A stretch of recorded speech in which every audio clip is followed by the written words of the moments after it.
along the same creodes, because in my trying to understand at greater levels this moment of transition 50,000 years ago, or this moment of breakthrough, what exactly were the elements and how did it happen? I've sort of come very close to this area that Rupert's indicating this morning, because I can't help but notice that a successful predator must think like prey, that there is this peculiar intellectual symbiosis that goes on between the predator and the prey. And hunting cats, top carnivores, I think, internalize the behaviors of their prey. Well, at the very dawn of the emergence, of the evolutionary emergence of mind, the central human figure in that equation is the shaman.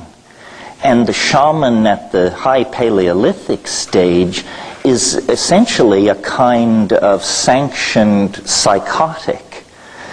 In other words, able to move into states of mind so extreme that their immediate social efficacy is arguable. And to condense that into common English, what I mean is the shaman is a person, a designated member of the social group, who can mentally change into an animal, who can become so animal-like that other members of the social group are appalled and draw back. And so in a weird way, at this fractal boundary where human consciousness emerges, the first human consciousness was not human at all. It was a human ability to model effectively the thinking processes of other predators. With mathematical models. With mathematical models and precision, yes. And so, yes, what we're talking about when we're talking about hunting is we're talking about strategic thinking.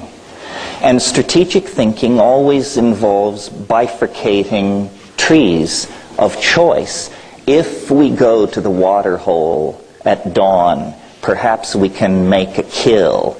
If we take food and leave the women and children and go in this direction several days, perhaps we will make a kill. Perhaps not. Perhaps by abandoning the women and the children, we will undercut our gene pool and return to catastrophe. Strategic thinking.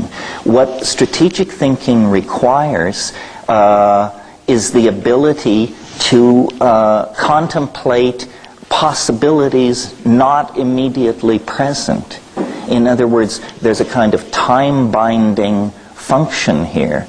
So I'm really not so much posing a question to Roop as adumbrating what he said.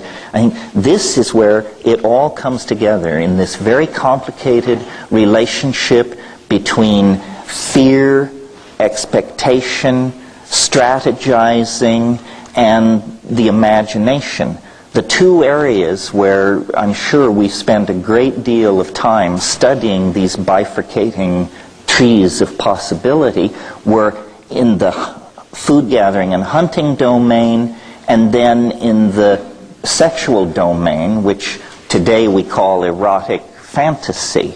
But in the high Paleolithic, erotic fantasy was rather closely welded to where your genes went and how your biological propagation processes proceeded. So the key, whether you believe it was through the stimulation of psilocybin or through the aping of the behavior of other top predators that we aspired to compete with, whatever the causal mechanism, the domain in which the change was born and in which we will live until we leave the body behind us is the domain of the imagination. I mean, this is what we created that is uniquely human and that has defined us ever since. And as this discussion today proceeds to look more more into the future, I think we will see that as the imagination has been